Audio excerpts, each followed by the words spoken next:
Pura Banua Kawan terletak di sebelah timur jalan raya, yaitu di timur parkir kendaraan menghadap ke selatan. Di sini diistanakan Batari Sri dan Haripyo dalannya jatuh pada hari Sukra Umanis Kelawu. Dahulunya di sebelah timur pura ini agak ke selatan terdapat sebuah lumbung padi untuk tempat menyimpan sebagian dari padi hasil sawah Drwe Pura Besaki. Sekarang lumbung ini sudah tidak ada dan akan diusahakan untuk dibangun kembali. Dengan adanya lumbung ini diharapkan sebagai sarana permohonan untuk pengini ini. Artinya segala yang diperlukan untuk memenuhi kebutuhan pangan dapatlah dipenuhi, meskipun sederhana tetapi cukup. Pura Banua merupakan salah satu kompleks pura besakih yang berisi simbol-simbol sakral yang dapat kita gali nilai-nilai simbolisnya. Ada nilai-nilai penuh makna di balik simbol yang berada di Pura Banua tersebut. Secara umum Pura Banua itu adalah sebagai media pemujaan pada Tuhan untuk memohon kekuatan spiritual agar umat mampu mengelola kekayaan alam ciptaan Tuhan itu secara produktif dan efisien. Seperti apa Pura Banua itu? Sesungguhnya manusia lahir ke bumi ini telah dibekali kekayaan berupa naluri untuk mempertahankan dan mengembangkan hidupnya. Dalam Atharva Veda 7:115.3 menyatakan bahwa sesungguhnya manusia lahir dengan bekal kekayaan yang ada dalam dirinya. Kekayaan itu berupa naluri untuk hidup dan berkembang. Hal itu tergantung pada manusia itu sendiri. Manusia hendaknya berusaha untuk mengelola hidupnya dan menyingkirkan naluri yang buruk dan mengembangkan naluri yang baik. Maksudnya upaya mencari kekayaan itu hendaknya dibatasi untuk mengembangkan jati diri sebagai makhluk hidup ciptaan Tuhan. Sebagai ciptaan Tuhan, manusia memiliki kemampuan untuk menguasai dirinya agar tidak terjebak oleh gejolak indrianya. Indria yang dapat dikuasai akan dapat menjadi kekuatan untuk menguatkan eksistensi diri konsisten berjalan di atas jalan Dharma. Upaya untuk mengembangkan naluri hidup yang positif dan mencegah naluri yang negatif tidak mudah dilakukan tanpa tuntutan doa kepada Tuhan Yang Maha Esa. Apalagi mengelola sumber daya alam yang tergantung pada hukum RTA. Untuk melindungi naluri yang positif itu Tuhan dipuja sebagai Batari Sri sebagai sakti Dewa Wisnu pelindung kekayaan.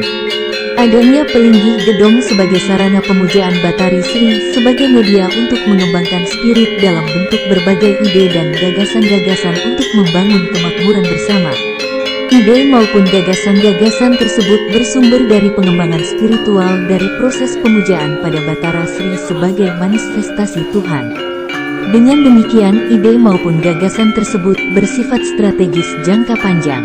Artinya, ide dan gagasan tersebut tidak akan sampai merusak alam itu sendiri sebagai sumber mengembangkan kemakmuran. Kalau dari awal pengembangan kemakmuran itu dengan pendekatan spiritual, maka upaya mencari kemakmuran itu tidak akan bergeser dari kemakmuran untuk hidup bukan kemakmuran untuk mengembangkan keserakahan. Karena kalau rakus dasarnya, maka kemakmuran itu akan membawa malapetaka bagi manusia. Akan muncul ketidakadilan. Dari ketidakadilan itu akan muncul permusuhan di antara sesama manusia. Karena keserakahan itu muncul dari pengembangan naluri yang tidak baik. Atharva Veda tersebut menyatakan agar manusia berusaha untuk membuang naluri-naluri kotor. Dengan berkonsentrasi pada pemujaan pada Batari Sri itu sebagai media religius untuk membendung dan membuang naluri kotor tersebut. Pemujaan Batari Sri di samping dengan media Pelinggi Gedong juga dengan media Dewa Nini yang disimbolkan dengan seikat padi terpilih dengan hiasan ritual khas Hindu di Bali. Simbol Dewa Nini ini mengandung makna agar ide-ide dan gagasan-gagasan tersebut diwujudkan dalam tataran pragmatis sehingga tidak mengawang-awang tanpa wujud. Simbol Dewa Nini ini diambil dari padi terpilih agar menjadi contoh untuk terus dikembangkan secara produktif dengan tetap memperhatikan aspek-aspek strategis jangka panjang. Simbol stana Dewa Nini ini menggunakan padi sebagai simbolnya mengandung makna bahwa ide dan gagasan kemakmuran itu benar-benar nyata wujudnya seperti padi dengan kualitas terpilih itu. Kemakmuran itu hanya angan-angan saja. Dewa Nini ini distanakan di bagian hulu dari Jineng sebagai media penghormatan kepada Dewa Nini simbol Pradana dari Batara Sri tersebut. Pradana adalah lambang wujud material sebagai wadah purusa. Jineng atau lumbung itu adalah sebagai tempat menyimpan padi bukan beras dan juga menyimpan sumber bahan makanan yang lainnya seperti jagung dan padi-padian lainnya. Hal ini melambangkan agar penggunaan hasil kekayaan yang diusahakan dari bumi ini digunakan secara hemat dan tepat. Menyimpan dalam bentuk padi itu bertujuan untuk menghemat secara tepat, agar jangan menggunakan hasil kekayaan bumi ini dengan cara yang tidak benar. Dalam Atharva Veda 7, 115.4, dinyatakan ada kekayaan yang menguntungkan dan ada kekayaan yang tidak menguntungkan. Dalam mantra Veda tersebut disertai dengan suatu doa, semoga kekayaan yang menguntungkan selalu menyertai dan kekayaan yang tidak menguntungkan menjauh. Hal ini bermaksud agar manusia dalam menggunakan kekayaan itu tidak hanya menggunakan pendekatan hawa nafsu semata. Kekayaan itu merugikan karena cara penggunaannya yang tidak menggunakan nilai-nilai kerohanian. Kekayaan tersebut akan senantiasa menguntungkan kalau penggunaannya menggunakan pendekatan daya spiritual dan kecerdasan intelektual. Agar daya spiritual itu berkembang, maka dalam mengelola kekayaan itu dilakukan pemujaan pada Dewi Sri Sakti Dewa Wisnu. Lumbung itu simbol untuk memotivasi umat agar bisa hidup yang hemat dengan tepat. Agar pengelolaan kekayaan hasil bumi ini ditiru oleh umat seluruhnya, maka Jineng di Pura Banua ini adalah sebagai induknya Jineng di seluruh Bali. Dalam RG Veda 8, 45.41 ada suatu doa SBB, ya Tuhan yang Maha Esa, semoga melimpahkan kekayaan yang patut kami ditiru yang tersimpan di pegunungan atau di bawah tanah atau yang terbenam di samudera yang jumlahnya tak terhingga.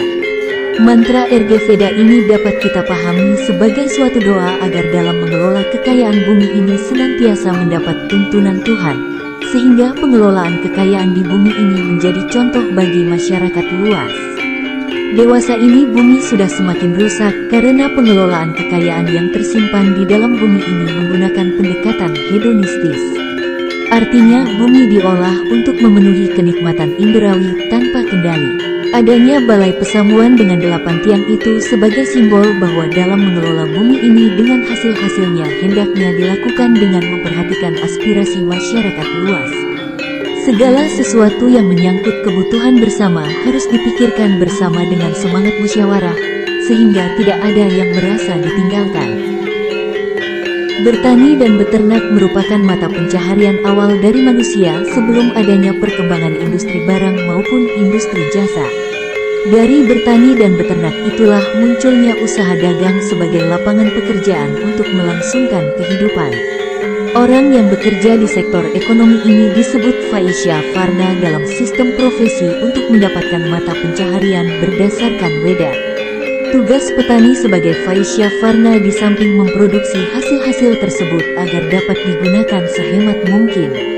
Tentunya tidak sampai mengurangi fungsinya untuk membangun hidup sehat sejahtera lahir batin. Memproduksi sumber-sumber kebutuhan hidup sehari-hari itu dan juga menggunakannya agar hemat dan tepat guna bukan pekerjaan yang dapat dilakukan begitu saja.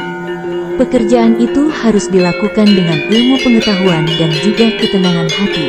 Membina sikap hidup produktif yang hemat tepat guna dapat dilakukan dengan memulainya dari pemujaan pada Tuhan. Pemujaan ini untuk menumbuhkan bahwa pemahaman bahwa Tuhan menghendaki agar semua ciptaannya ini tidak ada yang tersia-siakan. Swami Satya Narayana menyatakan bahwa ada 4 hal yang tidak boleh diboroskan. 4 hal ini adalah rezeki, makanan, tenaga, dan waktu. Hidup produktif dan hemat itu ditanamkan juga dalam sistem pemujaan pada Tuhan oleh umat Hindu di Bali. Karena hidup produktif dan hemat itu salah satu cara untuk membangun hidup yang sejahtera. Hal itu dikembangkan di salah satu kompleks pura besakih yang disebut Pura Banua. Di pura ini Tuhan dipuja sebagai Dewa Sri, Sakti Dewa Wisnu sebagai Dewi Kemakmuran. Pura Banua ini salah satu kompleks pura besakih yang juga berkedudukan sebagai hulunya lumbung di Bali. Pura ini terletak bersebelahan dengan Pura Basukian di kanan jalan menuju Pura Penataran Agung Besakih. Kata Banua dalam bahasa Bali kuno artinya desa menurut pengertian sekarang. Banua dalam pengertian yang lebih luas adalah suatu wilayah pemukiman untuk membina kerja sama membangun dan memelihara kesejahteraan hidup bersama yang produktif dan hemat. Pelinggih atau bangunan suci yang paling utama di pura ini adalah sebuah pelinggih berbentuk gedong sebagai stana pemujaan Batari Sri sebagai sakti atau powernya Dewa Wisnu sebagai dewa kemakmuran. Di pura ini ada sebuah jineng dalam ukuran besar, yaitu lumbung padi menurut tradisi umat Hindu di Bali. Sayang, lumbung yang disebut jineng itu setelah rusak tidak diperbaiki lagi sehingga bangunan tersebut terhapus. Di lumbung besar itulah hasil-hasil tanah laba pura Besakih disimpan. Umat Hindu di Bali kalau memanen padi di sawah umumnya menyisihkan seikat kecil padinya terus diupacarai dan distatuskan sebagai simbol Dewa Nini. Dewa Sri yang dalam hal ini disebut Dewa Nini. Seikat padi yang disimbolkan sebagai Dewa Nini inilah yang distanakan di bagian hulu atau keluan di ruangan dalam lumbung yang ada di pura Banua tersebut. Mungkin karena kurang paham akan makna jineng atau lumbung itu, maka saat rusak tidak lagi diperbaiki karena saat ini tidak ada lagi orang menyimpan padi dengan cara tradisi seperti dahulu. Sesungguhnya adanya jineng itu jangan dilihat dari fungsi nyata, skala, dewasa ini. Jineng di pura Banua itu hendaknya dilihat dari sudut niskala sebagai simbol sakral. Simbol sakral berupa jineng itu sebagai media untuk menanamkan sikap hidup produktif dan hemat kepada umat. Kedepan ada baiknya jineng itu dibangun kembali untuk dijadikan media menanamkan nilai-nilai spiritual kepada generasi penerus agar ia bisa hidup produktif dan hemat sebagai cara membangun hidup yang makmur secara berkelanjutan. Untuk masyarakat awam, ajaran agama yang abstrak itu divisualisasikan dalam bentuk simbol. Dengan simbol itulah berbagai hal bisa dijelaskan secara lebih mudah kepada umat kebanyakan. Apalagi simbol tersebut terkait dengan pemujaan pada Dewi Sri, sakti Dewa Wisnu, manifestasi Tuhan sebagai Dewi Kemakmuran. Kehadiran Tuhan sebagai Dewa Kemakmuran diwujudkan sebagai Dewi Sri di Pelinggih Gedong dan sebagai Dewa Nini di Lumbung Pura.